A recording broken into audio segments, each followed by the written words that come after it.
ನಮಸ್ಕಾರ ಸ್ನೇಹಿತರೆ, welcome to my YouTube channel. ನಮಸ್ತೆ, ಸ್ವಾಗತ. ಎಲ್ಲ ಸುಧಾರಣೆ ಹೋರಾಟಗಾರರಿಗೂ, ಸತ್ಯದ ಪರ ಇರ್ತಕ್ಕಂಥ ಎಲ್ಲ ಹೋರಾಟಗಾರರಿಗೂ ಆರ್ಥಿಕವಾದ ಸ್ವಾಗತ. ನೋಡಿ ಸ್ನೇಹಿತರೆ, ಹಿಂದೆ ನನಗೆ ಒಂದು ವಾರದಿಂದ ಅಲೆ ಒಬ್ಬರು ನನಗೆ ಗುಮಾನಿ ಕೊಟ್ಟಿದ್ದರು. ಮಹೇಶ್ ಅಣ್ಣನನ್ನು 3ನೇ ಬಾರಿ ಸಮೇತ ಗಡೀಪಾರು ಮಾಡಿಸ್ತೀವಿ ಈ ಮಾಹಿತಿ ನನಗೆ ಮುಂಚಿತವಾಗಿ ಕೊಟ್ಟಿದ್ದರು.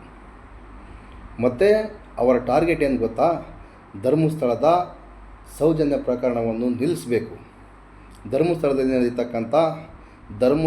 ನಡೀತಕ್ಕಂಥ ತನಿಖೆ, SIT ತನಿಖೆಯನ್ನು ನಿಲ್ಲಿಸಬೇಕು ಹೇಗಾದರೂ ಮಾಡಿ.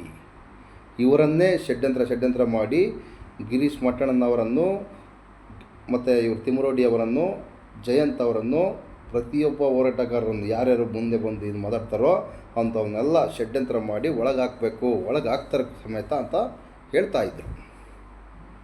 ಯಾರಲ್ಲ, ನಮ್ಮ ಪಕ್ಕದ ಮನೆ ಪದ್ದು, ಬೇರೆ ಇನ್ಯಾರಲ್ಲ. ಇದು ಎಲ್ಲ ಹುಚ್ಚುಮುಂಡೆ ಸುಮ್ಮನೆ ಹೇಳ್ತಾರೆ ಅಂದ್ಕೊಂಡಿದ್ದೆ ನಾನು. ಬಟ್ ಇವತ್ತೇನು ಬಂತಲ್ಲ ಮಾಹಿತಿ ಅಂದರೆ ನೋಡಿ,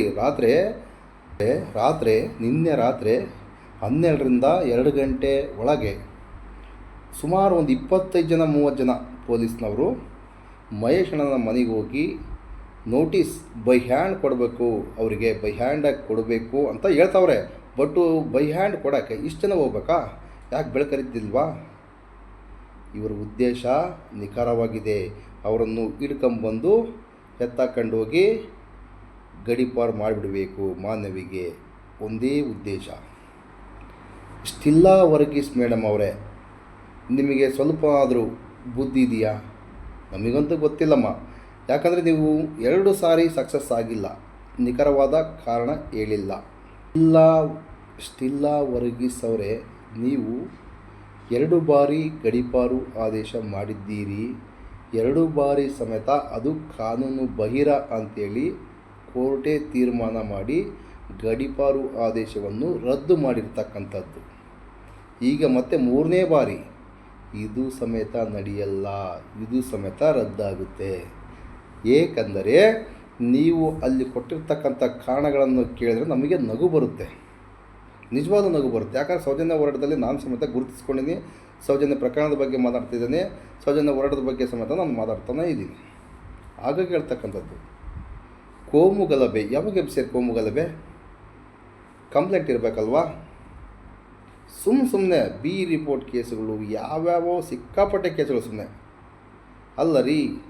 ಧರ್ಮಸ್ಥಳದ ದಣಿಗಳ ಮೇಲೆ, ನೀವು ಯಾರನ್ನ ಅಂದ್ಕೊತೀರೋ ಅವ್ರ ಮೇಲೆ 330ಕ್ಕಿಂತ ಹೆಚ್ಚು ಕೇಸ್ಗಳಿವೆ. ಅವ್ರನ್ನ ಯಾಕೆ ನೀವು ಗಡೀಪಾರು ಮಾಡಲ್ಲ? ಅವ್ರಿಗೊಂದು ನ್ಯಾಯ, ಇವ್ರಿಗೊಂದು ನ್ಯಾಯನಾ? ಕೊಟ್ಟರೆ ಇಬ್ಬರಿಗೆ ಕೊಡಬೇಕಲ್ಲ ಗಡೀಪಾರು, ಇದನ್ನ ಯಾಕೆ ಮಾಡಲ್ಲ ನೀವು? ಮತ್ತು ಇನ್ನೊಂದು ಕಾರಣ ಹೇಳ್ತಾಯಿದ್ದೀರಿ, ಸೌಜನ್ಯ ಹೋರಾಟ ಮಾಡ್ತಾರೆ ಪರ್ಮಿಷನ್ ಇಲ್ದಂಗೆ. ನೋಡಿ ಮೇಡಮರೇ, ನೀವು ಅರ್ಥ ಮಾಡ್ಕೊಳ್ಳಿ, ಯಾವುದೇ ಒಂದು ಡಿಸ್ಟಿಕ್ಕಲ್ಲಿ, ನಮ್ಮ ಕರ್ನಾಟಕದಲ್ಲಾದರೂ ನಮ್ಮ ಬೇರೆ ರಾಜ್ಯದಲ್ಲಾದರೂ ಸಮೇತ ಪರ್ಮಿಷನ್ ತಗೊಂಡು ಅದಕ್ಕೇನು ಫೀಸ್ ಬರುತ್ತೋ ಆ ಫೀಸ್ ಕಟ್ಟಿನೇ ಹೋರಾಟ ಮಾಡ್ತಕ್ಕಂಥದ್ದು. ಅದು ಸಮೇತ ದಾಖಲೆ ಉಂಟು. ಇಲ್ಲಿ ನೀವು ಫೇಲ್ ಆಗ್ತೀರಾ. ಏನು ನೀವು ಸುಮ್ಮನೆ ಅವ್ರು ಯಾರು ಹೇಳ್ತಾರೆ, ಇವ್ರು ಯಾರು ಹೇಳ್ತಾರೆ? ಪಾಪ ನಿಮ್ಮ ಕೆಲಸದ ಒತ್ತಡ, ನಿಮ್ಮ ಮೇಲಿನ ಒತ್ತಡ, ಏನು ಮಾಡೋಕ್ಕಾಗಲ್ಲ. ನಿಮ್ಮನ್ನು ಬೈಯೋದು ತಪ್ಪು, ನಿಮ್ಮ ಬಗ್ಗೆ ಮಾತಾಡೋ ಸಮೇತ ತಪ್ಪು. ಇದು ರಾಜಕಾರಣಿಗಳ ಪಿತೂರಿ. ಇದು 100% ಸತ್ಯ. ಯಾಕಂದರೆ ಧರ್ಮಸ್ಥಳದಲ್ಲಿ SIT ತನಿಖಾ ತಂಡ ತನ್ನದೇ ಆದ ರೀತಿಯಲ್ಲಿ ತನಿಖೆ ಮಾಡ್ತಾ ಇದೆ ಆ ಸಹಜ ಸಾವುಗಳ ಬಗ್ಗೆ. ಮತ್ತು ಈ ಸೌಜನ್ಯ ಕೇಸಿಗೇನು ಸುಪ್ರೀಂ ಕೋರ್ಟಲ್ಲಿ ಇದೆಯಲ್ಲ, ಅದು ಸಮೇತ ಈ ತಿಂಗಳಲ್ಲೇ ಬರ್ತಕ್ಕಂಥದ್ದು. ಮರು ತನಿಖೆ ಆದರೆ ಧರ್ಮಸ್ಥಳದ ಕಾಮಂದನ ಕಚ್ಚೆ ಪಂಚೆ ಬಿಚ್ಚಿ ತಿಹಾರ್ ಜೈಲಿಗೆ ಹೋಗ್ತಾರೋ ಇನ್ನೊಂದು ಜೈಲಿಗೆ ಹೋಗ್ತಾರೋ ಗೊತ್ತಿಲ್ಲ ಧರ್ಮಸ್ಥಳದ ಕಾಮಂದರುಗಳು. ಅದಕ್ಕೆ ಈಗ ನಮ್ಮ ಮಹೇಶ್ ಅಣ್ಣನನ್ನು ಹೇಗಾದರೂ ಮಾಡಿ ಗಡೀಪಾರು ಮಾಡಿಬಿಡೋದು. ಪಾಪ ಒಬ್ಬಮ್ಮ ಬಂದು ಪುಂಗ್ತಾ ಇದ್ಲು ಯೂಟ್ಯೂಬಲ್ಲಿ ಬಂದು, ಪಕ್ಕದ ಮನೆ ಪದ್ದು ಅಂತೇಳಿ ಅವಳ ಹೆಸರು, ಪಕ್ಕದ ಮನೆ ಪದ್ದು ಅಂತೇಳಿ ಅವಳು. ಜಯಂತಣ್ಣ ಗಾಂಜಾ ಗಿರಾಕಿ, ಮಟ್ಟಣ್ಣನವರು, ಬುರುಡೆ ಮಟ್ಟಣ್ಣನವರು, ಹಾಗೆ ಹೀಗೆ, ಇದು ಬಿ ಗ್ಯಾಂಗ್ ಸರಿ ಇಲ್ಲ, ಇದರಲ್ಲಿ ಒಗ್ಗಟ್ಟಿಲ್ಲ. ತಾಯಿ, ಎಲ್ಲ ಒಗ್ಗಟ್ಟುಂಟು. ಒಗ್ಗಟ್ಟು ಕೆಡ್ಸೋಕ್ಕೆ ನೀನೇ ಬಂದು ನೀನೇ ಕೆಟ್ಟೋಗಿದ್ದೀಯಾ. ಅದು ನಮಗೆ ಗೊತ್ತಿರ್ತಕ್ಕಂಥ ಸಂಗತಿ, ಅರ್ಥ ಮಾಡ್ಕೋ. ಅದು ಅದ್ರಾಗ ಬೇರೆ ಉತ್ತರ ಕನ್ನಡದವರು, ಉತ್ತರ ಕನ್ನಡದವರು ಬೆಳ್ತಂಗಡಿಯಲ್ಲಾಗಿರ್ತಕ್ಕಂಥ ಘಟನೆಗಳ ಬಗ್ಗೆ ಯಾಕೆ ಮಾತಾಡ್ತಾರೆ? ಗಿರೀಶ್ ಅಣ್ಣನನ್ನು ಹೇಗಾದರೂ ಮಾಡಿ ಓಡಿಸ್ಬಿಡ್ಬೇಕು. ಅಮ್ಮಮ್ಮಮ್ಮಮ್ಮಮ್ಮ, ಏನಮ್ಮ ನಿನ್ನ ಟಾರ್ಗೆಟು? ನೋಡಿ, ಅಲ್ಲೊಂದು ಯಕ್ಷಗಾನ ನಾಟಕ ನಡೀತಾ ಇದೆ, ಅದು ನಿಲ್ಲಿಸ್ಬೇಕು. ಇಲ್ಲಾಂದರೆ ಅದಕ್ಕೇನಾದರೂ ಒಂದು ಚ್ಯುತಿ ತರಬೇಕಂತೇಳಿನೇ ಈಗ ಗಡೀಪಾರು ಆದೇಶ ತಂದಿರ್ತಕ್ಕಂಥದ್ದು. ಏನಾದರೂ ಮಾಡಿದರೆ ಸಾಕ್ರಿ. ಸೌಜನ್ಯ ಹೋರಾಟಗಾರರಾದ ಮಹೇಶ್ ಅಣ್ಣನವರು ಏನಾದರೂ ಒಂದು ಕಾರ್ಯಕ್ರಮ ಇಟ್ಕೊಂಡಾರಾದರೆ ಏನಾದರೂ ಒಂದು ಮಾಡಿ ಅವರ ಮನಃಶಾಂತಿಯನ್ನು ಕೆಡಿಸ್ತಕ್ಕಂಥದ್ದು ಎಷ್ಟು ಮಟ್ಟಿಗೆ ಸರಿ ಹೇಳಿ ಸ್ನೇಹಿತರೆ? ನಾನೇನಾದ್ರು ತಪ್ಪು ಮಾತಾಡ್ತಾ ಇದ್ದ? ಅಲ್ಲಿ ಆಗಿರ್ತಕ್ಕಂಥ ಘಟನೆಗಳ ಬಗ್ಗೆ ಬಿಟ್ಟರೆ ಬೇರೆ ಏನು ಮಾತಾಡೋಕ್ಕಾಗುತ್ತೆ ಹೇಳಿ? ಇಡೀ ನಮ್ಮ ರಾಜ್ಯದ ತುಂಬ ಅಕ್ರಮ ಬಡ್ಡಿ ದಂಧೆ ಮಾಡ್ತಾರೆ. ಇದ್ರ ಬಗ್ಗೆ ಕಂಪ್ಲೇಂಟ್ ಕೊಟ್ಟರೆ ಕಂಪ್ಲೇಂಟೇ ತೊಗೊಬಲ್ಲ. ಇದ್ರ ಬಗ್ಗೆ ಕಂಪ್ಲೇಂಟ್ ಮಾಡಿದ್ರೆ ಕಂಪ್ಲೇಂಟೇ ತೊಗೊಬಲ್ಲ. ಹೋಗ್ರಿ ಕಟ್ರಿ ತಗೊಂಡ್ರಿ ಹಂಗೆ ಹಿಂಗೆ. ಅವ್ರಿಗೆ ಲೈಸೆನ್ಸ್ ಇದೆಯಾ ಇಲ್ಲ, ಇವ್ರ ಮೇಲೆ ಯಾವ ಥರ ಟಾರ್ಚರ್ ಕೊಡ್ತಾರೆ, ಎಷ್ಟು ಬಡ್ಡಿ ಇಸ್ಕೊತಾರೆ, ಎಷ್ಟೆಲ್ಲ ಇದೇನು ಮಾಡ್ತಾರೆ, ಇದ್ರ ಬಗ್ಗೆ ಏನು ಗಮನ ಇಲ್ಲ ನಮ್ಮ ಪೊಲೀಸ್ನವ್ರಿಗೆ. ಗುಂಪು ಗುಂಪು ಗುಂಪು ಗುಂಪು ಸೇರ್ಕೊಂಡು ಹೋಗಿ ನಿನ್ನೆ ರಾತ್ರಿ ಒಂದು 25-30 ಜನ ಹೋಗಿದ್ರು ಮನೆ ಹತ್ರ. ಅಲ್ಲ ರೀ, ಒಂದು ನೋಟಿಸ್ ಕೊಡೋಕೆ ಇಷ್ಟು ಜನ ಹೋಗ್ಬೇಕಾ? ಅರ್ಥ ಮಾಡ್ಕೊಳ್ಳಿ. ಅವ್ರನ್ನ ಹಿಡ್ಕೊಂಡು ಸೀದಾ ಹೋಗ್ಬಿಡ್ಬೇಕು ಬೇರೆ ರಾಜ್ಯಕ್ಕೆ, ಬೇರೆ ಡಿಸ್ಟಿಕ್ಗೆ, ಬೇರೆ ದೇಶಕ್ಕೆ ಕರ್ಕೊಂಡು ಹೋಗ್ಬಿಡಿ. ನಾವು ಬೇಡ ಅಂತ ಹೇಳ್ತಿಲ್ಲ. ತಪ್ಪು ಮಾಡಿದರೆ ಏನು ರೀ ಮಾಡ್ತಾಯಿದ್ದೀರ ನೀವು? ಅದೇ ಚಿನ್ನಯ್ಯ ಮುಸ್ಕುದಾರಿ ಭೀಮ ಬಂದು ಇಂಥವರೇ ಇದ್ದಾರೆ, ಚಿಕ್ಕ ದಣಿಗಳು, ದೊಡ್ಡ ದಣಿಗಳು, ಮತ್ತು ಅವ್ರು ಯಾರು ಅಧಿಕಾರಿಗಳಪ್ಪ, ಸ್ವಾಗತ ಅಧಿಕಾರಿಗಳು, ಅವ್ರು ಏನಂತಿರೋ ಅವರು ಸಮೇತ ಇದರಲ್ಲಿ ಇನ್ವಾಲ್ವ್ ಆಗಿದ್ದಾರೆ. ಅವ್ರು ಎಲ್ಲಿ ಹೇಳ್ತಿದ್ರು ಅಲ್ಲಿ ಹಣಗಳು ತಗೊಂಡು ಆಗ್ತಾಯಿದ್ವಿ, ಅವ್ರು ಎಷ್ಟು ದುಡ್ಡು ಕೊಡ್ತಾರೋ ಅಷ್ಟು ಇಸ್ಕೊತಿದ್ವಿ ಅಂತ ಹೇಳಿದ್ರು. ಅವ್ರಿಗೊಂದು ನೋಟಿಸು, ಅವ್ರನ್ನ ಯಾಕೆ ಗಡೀಪಾರು ಮಾಡಲಿಲ್ಲ? 330ಕ್ಕಿಂತ ಹೆಚ್ಚು ಕೇಸುಗಳಿದ್ದಾವೆ, ಅವ್ರಿಗೆ ಗಡೀಪಾರು ಇಲ್ಲ. ನಮಗೊಂದೇ ನೋಟಿಸು, ಇನ್ನೊಂದು ಅಂದರೆ ಹೋರಾಟಗಾರರ ಮೇಲೊಂದೇ ನೋಟಿಸು. ಅತ್ಯಾಚಾರಿಗಳಿಗಿಲ್ಲ, ಅಲ್ಲೇನು ಅಕ್ರಮ ಬಡ್ಡಿ ನಡೆಸ್ತಾರೆ ಅಂಥವ್ರಿಗಿಲ್ಲ, ಅತಿಕ್ರಮಣವಾಗಿ ಸರ್ಕಾರದ ಭೂಮಿಯನ್ನು ಲೂಟಿ ಮಾಡ್ತಾರಲ್ಲ ಅಂಥವ್ರಿಗೇನು ಇಲ್ಲ. ತಿಮ್ಮರೋಟಿ ಅವರೇನಾದರೂ ಅಕ್ರಮ ಮೀಟ್ರ್ ಬಡ್ಡಿ ದಂಧೆ ನಡೆಸ್ತಾರಾ ಅಥವಾ ಅಕ್ರಮವಾಗಿ ಸರ್ಕಾರದ ಭೂಮಿಯನ್ನು ಏನಾದರೂ ಒತ್ತುವರಿ ಮಾಡ್ಕೊಂಡಿದ್ದಾರಾ?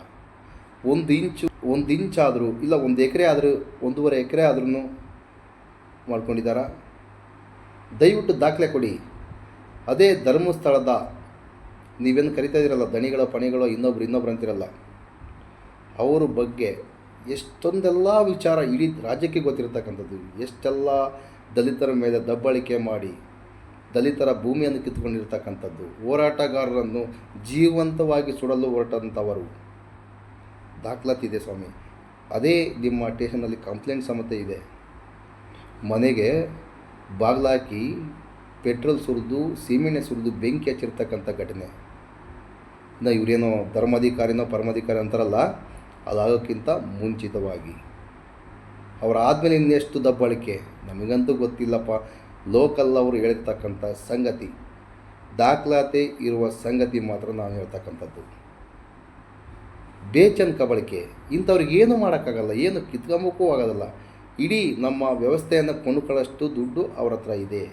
ಇಲ್ಲಿ ನ್ಯಾಯಕ್ಕೆ ಬೆಲೆ ಇಲ್ಲ, ಸತ್ಯಕ್ಕೆ ಬೆಲೆ ಇಲ್ಲ, ಅನ್ಯಾಯಕ್ಕೆ ಬೆಲೆ ನೆಲೆಸಿರ್ತಕ್ಕಂಥದ್ದು ಬರೀ ಕೇಂದ್ರ ಸರ್ಕಾರ ಸಮೇತ ಇದರಲ್ಲಿ ಇನ್ವಾಲ್ವ್ ಆಗಲ್ಲ, ರಾಜ್ಯ ಸರ್ಕಾರ ಸಮೇತ ಇನ್ವಾಲ್ವ್ ಆಗಲ್ಲ. ಯಾಕೆ ಇನ್ವಾಲ್ವ್ ಆಗಲ್ಲ ಅಂತ ನೋಡಿದ್ರೆ, ಪ್ರತಿಯೊಬ್ಬರದ್ದು ಇದರಲ್ಲಿ ಶ್ರಮ ಇದೆ ರೀ. ಅವ್ರು ದುಡ್ದು ದುಡ್ಡೆಲ್ಲ ಇಲ್ಲಿ ಸುರಿದಾರೆ. ಅಂದರೆ ಯಾವ ಥರ ದುಡ್ದಿರ್ಬೋದು ನೀವು ಅರ್ಥ ಮಾಡ್ಕೊಳ್ಳಿ. ಇಲ್ಲಿ ನನಗೆ ಯಾವನೊಬ್ಬ ಫೋನ್ ಮಾಡಿದ್ದ ತಿಕ್ಲ. ನನಗೆ ಯಾವುದೋ ಒಬ್ಬ ತಿಕ್ಲ ಫೋನ್ ಮಾಡಿದ್ದ. ಧರ್ಮಸ್ಥಳದ ಬಗ್ಗೆ, ಧರ್ಮಸ್ಥಳದ ಮೊನ್ಯಾತ ಸ್ವಾಮಿಯನ್ನು ನೀವು ಟಾರ್ಗೆಟ್ ಮಾಡ್ತಾ ಇದ್ದೀರಾ. ಸ್ವಾಮಿ, ನಮ್ಮ ದೇವಸ್ಥಾನ ನಾವ್ಯಾಕೆ ಟಾರ್ಗೆಟ್ ಮಾಡೋಣ? ಅಲ್ಲಿ ಆಗಿರ್ತಕ್ಕಂಥ ಘಟನೆಗಳ ಬಗ್ಗೆ, ಮೊನ್ಯಾತ ಸ್ವಾಮಿಯ ಅಡಿ ಜಾಗವನ್ನು ನುಂಗಿರೋವರ ಬಗ್ಗೆ, ಮೊನ್ಯಾತ ಸ್ವಾಮಿಯ ಅಡಿ ಜಾಗವನ್ನು ಸ್ವಾಹ ಮಾಡಿರುವವರ ಬಗ್ಗೆ ಮಾತಾಡ್ತಕ್ಕಂಥದ್ದು. ಇಂದು ನಮ್ಮದೇ ಬೆಂಕಿ ಇಡುವವರ ಬಗ್ಗೆ ಮಾತಾಡ್ತಕ್ಕಂಥದ್ದು. ಅದ್ರ ಬಗ್ಗೆ ಮಾತಾಡೋದು ತಪ್ಪ? No answer. ಅದು ವಾಟ್ಸಪ್ ಕಾಲ್. ಅಯ್ಯೋ ಲೋಫರ್ಗಳ, ಮೂರ್ಖ ಶಿಖಮಣಿಗಳ, ದಮ್ಮು ತಾಕತ್ತು ಏನಾದರೂ ಇದ್ದರೆ, ಒಂದೇ ಅಪ್ಪನಿಗೆ ಹುಟ್ಟಿದರೆ ಮಾಮೂಲು ಕಾಲ್ ಫೋನ್ ಮಾಡಿ ಮಾತಾಡಿ. ಧರ್ಮ ವಿರೋಧಿಗಳಲ್ಲ. ದೇವಸ್ಥಾನದ ಮೇಲೆ ನಮ್ಮ ಟಾರ್ಗೆಟ್ ಅಲ್ಲ. ದೇವಸ್ಥಾನದಲ್ಲಿ ಇದ್ದುಕೊಂಡು ದೇವರನ್ನು ಅಡ್ಡ ಇಟ್ಕೊಂಡು ವ್ಯವಹಾರ ಮಾಡ್ತಕ್ಕಂಥದ್ದು ಮತ್ತು ಈ ಥರ ಷಡ್ಯಂತ್ರ ಮಾಡಿ ಮಹೇಶ್ ಶೆಟ್ಟಿ ಅವರನ್ನು ಗಡೀಪಾರು ಮಾಡಿಬಿಟ್ರೆ ಹೋರಾಟಗಾರರು ನಿಂತು ಹೋಗ್ತಾರೆ, ಯೂಟ್ಯೂಬರ್ಸ್ ಎಲ್ಲ ನಿಂತು ಹೋಗ್ತಾರೆ. ನಿಮ್ಮ ಹುಚ್ಚು ಭ್ರಮೆ ಅದು. ಈ ಮೂರ್ಖರ ಧರ್ಮಸ್ಥಳದ ಕಾಮಂದರುಗಳೇ, ಧರ್ಮಸ್ಥಳದ ಕಾಮುಕರೇ, ಯಾರು ಏನು ಅತ್ಯಾಚಾರ ಮಾಡಿದ್ದಾರೋ ಅವ್ರ ಬಗ್ಗೆ ಮಾತಾಡ್ತಕ್ಕಂಥದ್ದು. ಅಲ್ಲಿರ್ತಕ್ಕಂಥ ವ್ಯಕ್ತಿಗಳು ಒಳ್ಳೆಯವರು ಇದ್ದಾರೆ. ಕೆಲವೊಂದು ವ್ಯಕ್ತಿಗಳ ಬಗ್ಗೆ ನಾನು ಹೇಳ್ತಕ್ಕಂಥದ್ದು, ತಪ್ಪು ತಿಳ್ಕೋಬೇಡಿ. ಅಂಥವರ ವಿರುದ್ಧವಾಗಿ ನಾವಿರ್ತಕ್ಕಂಥದ್ದು. ಯಾವುದೇ ದೇವಸ್ಥಾನದ ವಿರುದ್ಧವಾಗಿ, ಅವ್ರ ವಿರುದ್ಧವಾಗಿ ಇವ್ರ ವಿರುದ್ಧವಾಗಲ್ಲ. ಯಾರು ಏನೆಲ್ಲ ಅನ್ಯಾಯ ಮಾಡಿದ್ದಾರೆ, ಸರ್ಕಾರಕ್ಕೆ ಮೂರು ನಾಮ ಹಾಕಿದ್ದಾರೆ, ಅಂಥವರ ಬಗ್ಗೆ ನಾವು ಮಾತಾಡ್ತಕ್ಕಂಥದ್ದು. ಕೇಸ್ ಹಾಕ್ತಿರಲ್ಲ, ತಿಂಗಳ ನನಗೆ ಬರ್ತದೆ ಕೇಸುಗಳು. ಎದ್ರಂಥ ಮಕ್ಕಳವಲ್ಲ ಉತ್ತರ ಕರ್ನಾಟಕದವರು. ಉತ್ತರ ಕೊಟ್ಟೆ ಮಾತಾಡ್ತಕ್ಕಂಥದ್ದು, ದಾಖಲಾತಿ ಇಟ್ಕೊಂಡೆ ಮಾತಾಡ್ತಕ್ಕಂಥದ್ದು. ನೋಡಿ, ಇದು ಗೊತ್ತಾಗಲ್ವ ನಿಮಗೆ? ಇಡೀ ನಮ್ಮ ಕರ್ನಾಟಕ ಜನತೆಗೆ ಗೊತ್ತಾಗುತ್ತಲ್ರಿ. ಇಡೀ ನಮ್ಮ ಕರ್ನಾಟಕ ಜನತೆಗೆಲ್ಲ, ನಮ್ಮ ದೇಶ ಜನತೆಗೆಲ್ಲ ಗೊತ್ತಾಗುತ್ತೆ. ಚಿಲ್ಲಿ ವಿಚಾರ ಇಟ್ಕೊಂಡು ಗಡೀಪಾರು ಮಾಡಿದರೆ ಈ ಕೇಸ್ ನಿಂತ್ಕೊಳ್ಳುತ್ತಾ ಇಲ್ಲ ಅಂತ ಗೊತ್ತಾಗಲ್ವಾ? ಉದ್ದೇಶ ಒಂದೇ, ಮಹೇಶನ್ನು ಗಡೀಪಾರು ಮಾಡಬೇಕು, ಗಿರೀಶ್ ಮಟ್ಟಣ್ಣನವರ ಬಗ್ಗೆ ತೇಜವಾದೆ ಮಾಡಬೇಕು, ಜಯಂತ್ ಅವರನ್ನು ತೇಜವಾದೆ ಮಾಡಬೇಕು, ಪ್ರಸನ್ನಕ್ಕನ್ ಅವರನ್ನು ತೇಜವಾದೆ ಮಾಡಬೇಕು, ರವೀಂದ್ರ ಶೆಟ್ಟಿ ಅವರನ್ನು ತೇಜವಾದೆ ಮಾಡಬೇಕು. ಎಲ್ಲ ಯೂಟ್ಯೂಬರ್ಸ್ ಸೌಜನ್ಯ ಪರವಾಗಿ ತಂದೆ ಎತ್ತವರನ್ನು ತೇಜವಾದ ಮಾಡಿ ಮಕಾಡೆ ಮಲಗಿಸಿ ರುಂಡ ಚೆಂಡಾಡಬೇಕಂತೇಳಿ ಒಬ್ಬಮ್ಮ ಹೇಳಿದ್ಲು, ನಮ್ಮ ಪಕ್ಕದ ಮನೆ ಪದ್ಮ ಹೇಳಿದ್ಲು. ಇದೆಲ್ಲ ಷಡ್ಯಂತ್ರ ಅಲ್ವಾ? ನಿಮಗೆ ಅನ್ಸಲ್ವಾ? ನೀವು ಏನೇ ಮಾಡಿದರೂ ಏನೇ ಬಿಟ್ಟರು ಸಮೇತ ಸೌಜನ್ಯಳ ಶಕ್ತಿ ದುರ್ಗಾ ಮಾತೆ ಅವಳು ಚಾಮುಂಡಿ ರೂಪದಲ್ಲಿ ಬಂದು ಎಲ್ಲರನ್ನು ಕಾಪಾಡ್ತಾಳೆ. ಸತ್ಯವನ್ನು ಮಾತಾಡಂತ ಪ್ರತಿಯೊಬ್ಬರಲ್ಲಿ ಪ್ರೇರಣೆ ಕೊಡ್ತಾಳೆ.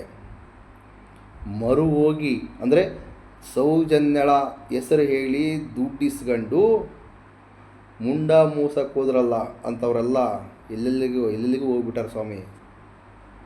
ನಿಯತ್ತಾಗಿ ಇದ್ದರೆ ಮಾತ್ರ ಅಂಥವ್ರಿಗೆ ಸೌಜನ್ಯ ಯಾವತ್ತಿಗೂ ಬೆನ್ನೆಲುಬಾಗಿ ನಿಂತ್ಕೊಳ್ತಾಳೆ. ಇದು ಸತ್ಯ ಸಂಗತಿ ಸ್ವಾಮಿ. ನನಗೆ ಅನಿಸಿರ್ತಕ್ಕಂಥದ್ದು, ನನ್ನ ಅಭಿಪ್ರಾಯವನ್ನು ಹೇಳ್ತಾ ಇದ್ದೀನಿ. ನಾನು ಬಂದಿರತಕ್ಕಂಥದ್ದು ನಿನ್ನೆ ಮೊನ್ನೆ ಹೋರಾಟಕ್ಕೆ. ಇಷ್ಟು ವರ್ಷ ನೀವು ಇದ್ದೀರಿ, ಇಷ್ಟು ವರ್ಷ ನೀವು ನೋಡ್ಕೊಂಬಂದಿದ್ದೀರಿ.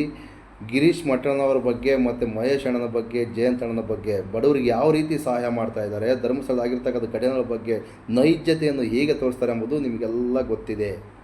ಇಂಥವರೆಲ್ಲ ದೇವಸ್ಥಾನದ ಮೇಲೆ ಟಾರ್ಗೆಟ್ ಮಾಡ್ತಾರಾ, ಷಡ್ಯಂತ್ರ ಮಾಡ್ತಾರಾ? ಹೇಳಿ, ದಯವಿಟ್ಟು ಕಾಮೆಂಟ್ ಮಾಡಿ ತಿಳಿಸಿ. ಇವರು ಒಳ್ಳೆಯವರ ಕೆಟ್ಟವರ? ನಮಗೆ 100ಕ್ಕೆ 200% ಇವರು ಒಳ್ಳೆಯವರು. ಕೆಲವೊಬ್ರು ಹೇಳ್ತಾರೆ 100ಕ್ಕೆ 100% ಧರ್ಮ ಬೇಡ, ಧರ್ಮ ನಡೆಸ್ಕೊಂಡು ಹೋಗ್ತಿದ್ದಾರಲ್ಲ ಅಧಿಕಾರಿಗಳು, ಅವರು 100ಕ್ಕೆ 100% ಸತ್ಯವಂತರಂತೆ. ಯಾವ ರೀತಿ ಸತ್ಯವಂತರು ನನಗಂತೂ ಗೊತ್ತಾಗ್ತಿಲ್ಲ. ಅವರು ಸತ್ಯವಂತರ ಆಗಿದ್ದರೆ, ಅದು ನಿಜವಾಗ್ಲೂ ಧರ್ಮಾಧಿಕಾರಿ ಆಗಿದ್ದರೆ ಸೌಜನ್ಯಳಿಗೆ ನ್ಯಾಯ ಕೊಡ್ತಾ ಇದ್ಲು.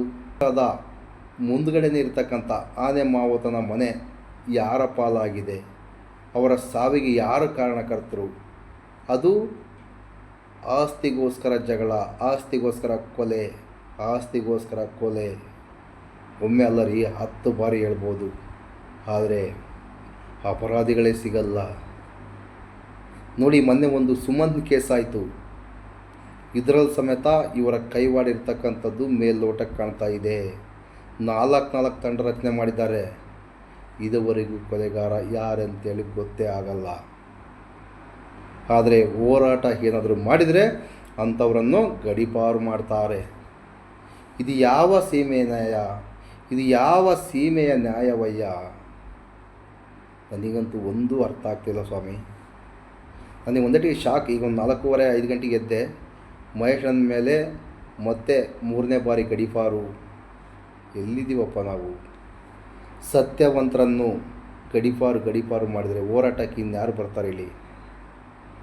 ದಯವಿಟ್ಟು ಎಲ್ಲರೂ ನಮ್ಮ ಕರ್ನಾಟಕ ಜನತೆ ಎಚ್ಚೆತ್ಕೊಂಡು ಸತ್ಯದ ಪರ ನಿಂತ್ಕೊಳ್ಳಿ. ನೀವು ಮಹೇಶನ ಪರವಾಗಿ ನಿಂತ್ಕೊಳ್ಳಿ ಅಂತ ನಾನು ಹೇಳೋದೇ ಇಲ್ಲ. ಮಹೇಶನ ಪರವಾಗಿ ನಿಂತ್ಕೋಬೇಡಿ ಅಂತ ನಾನು ಹೇಳೋದೇ ಇಲ್ಲ.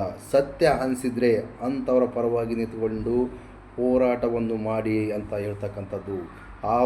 ಆವಯ್ಯ ಅಂದರೆ ಮಹೇಶ್ ಶೆಟ್ಟರು ಏನಾದರೂ ವೈಯಕ್ತಿಕ ಲಾಭಕ್ಕೆ ಏನಾದರೂ ಈ ಹೋರಾಟ ಮಾಡಿದ್ರಾ? ನಿಮಗೆ ಅನಿಸುತ್ತಾ ಹೇಳಿ. ಸೌಜನ್ಯ ಒಬ್ಬಳೇ ಅಲ್ಲ ರೀ, ಬೇಜಾನ್ ಹಿಂದೂ ಹೆಣ್ಣು ಮಕ್ಕಳು ಗಂಡು ಮಕ್ಕಳ ಮೇಲೆ ಅತ್ಯಾಚಾರ ಮಾಡಿ ಅನಾಚಾರ ಮಾಡಿ ಕೊಂದು ಬಿಸಾಡಿದ್ದಾರೆ. ಅಂಥವರನ್ನು ಒದ್ದು ಒಳಗಾಕಬೇಕು.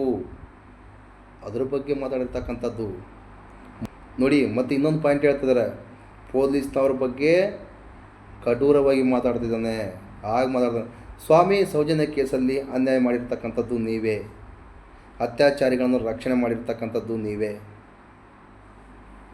ಸೌಜನ್ಯಳನ್ನು ಅತ್ಯಾಚಾರ ಮಾಡಿದ ಆನೆ ಮಾವುತ ಮತ್ತು ಅವನ ತಂಗಿಯನ್ನು ಅತ್ಯಾಚಾರ ಮಾಡಿ ಕೊಲೆ ಮಾಡಿ ಬಿಸಾಕಿರ್ತಕ್ಕಂಥದ್ದು, ಮತ್ತು ಧರ್ಮಸ್ಥಳದ ಪದ್ಮಲತಾ ವೇದವಲ್ಲಿ ಟೀಚರ್ ಇಂಥವರನ್ನು ಅತ್ಯಾಚಾರ ಮಾಡಿ ಕೊಲೆಗೈದಿರ್ತಕ್ಕಂಥವರ ವಿರುದ್ಧವಾಗಿ ನಿಂತುಕೊಂಡು ಹೋರಾಟ ಮಾಡಿದ್ದಕ್ಕೆ ಮಹೇಶ್ ಅಣ್ಣನಿಗೆ 3ನೇ ಬಾರು ಗಡೀಪಾರು.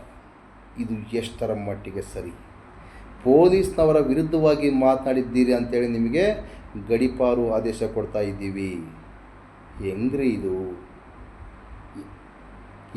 ಇದು? ಧರ್ಮಸ್ಥಳದ ಪೊಲೀಸ್ನವರು ಯಾವ ಥರ ತಪ್ಪು ಮಾಡಿದ್ದಾರೆ, ತಪ್ಪುಗಳನ್ನು ಎತ್ತಿ ತೋರಿಸ್ತಕ್ಕಂಥದ್ದು ಅಧಿಕಾರ ನಮಗಿದೆ. ನಾವು ಸಮೇತ ಟ್ಯಾಕ್ಸ್ ಪೇಯರ್, ಅರ್ಥ ಮಾಡ್ಕೊಳ್ಳಿ. ಇದಕ್ಕೆ ಸಮೇತ ಗಡೀಪಾರ್ ಅಂದರೆ ಮಾತಾಡ್ತಕ್ಕಂಥದ್ದು ಯಾರ್ರೀ? ಯಾಕೆ ಮಾತಾಡಬಾರ್ದ್ರಿ? ನಮ್ಮ ಸರ್ಕಾರದಲ್ಲಿ, ನಮ್ಮ ದೇಶದಲ್ಲಿ ವಾಕ್ ಸ್ವಾತಂತ್ರ್ಯನೇ ಇಲ್ವಾ? ನಮಸ್ಕಾರ ಸ್ನೇಹಿತರೆ, ಇಷ್ಟೊತ್ತು ವೀಕ್ಷಣೆ ಮಾಡಿದ ಎಲ್ಲ ಸೌಜನ್ಯ ಹೋರಾಟಗಾರರಿಗೂ, ಸತ್ಯದ ಪರ ಇರ್ತಕ್ಕಂಥ ಎಲ್ಲ ಹೋರಾಟಗಾರರಿಗೂ ಆರ್ಥಿಕವಾದ ಸ್ವಾಗತ. ಇವರು ಏನೇ ಷಡ್ಯಂತ್ರ ಮಾಡಲಿ ಬಿಡಲಿ, ನಮ್ಮ ಹೈಕೋರ್ಟಲ್ಲಿ ನಡೆಯಲ್ಲ. ನ್ಯಾಯಯುತವಾಗಿ ಗಡೀಪಾರು ಆದೇಶ ಇಲ್ಲ ಅಂತ ಹೇಳ್ತಾ ಈ ಆದೇಶ ಸಮೇತ ಮುಂದಿನ ದಿನಗಳಲ್ಲಿ ರದ್ದಾಗುತ್ತೆ. ನೆನ್ಪಿಟ್ಕೊಳ್ಳಿ. AC ಅವರೇ, ಪುತ್ತೂರಿನ AC ಅವರೇ, ಮತ್ತೊಮ್ಮೆ ನಿಮಗೆ ಕೋರ್ಟಲ್ಲಿ ಮುಖಭಂಗ ಆಗುವುದು ಸತ್ಯ. ಇದು ಅಣ್ಣಪ್ಪ ಸ್ವಾಮಿ ಮಂಜುನಾಥ ಸ್ವಾಮಿಯಾಗಿ ಸತ್ಯ. ಜೈ ಸೌಜನ್ಯ, ಜಸ್ಟಿಸ್ ಫಾರ್ ಸೌಜನ್ಯ. ಜೈ ಮಹೇಶಣ್ಣ. ನಮಸ್ಕಾರ.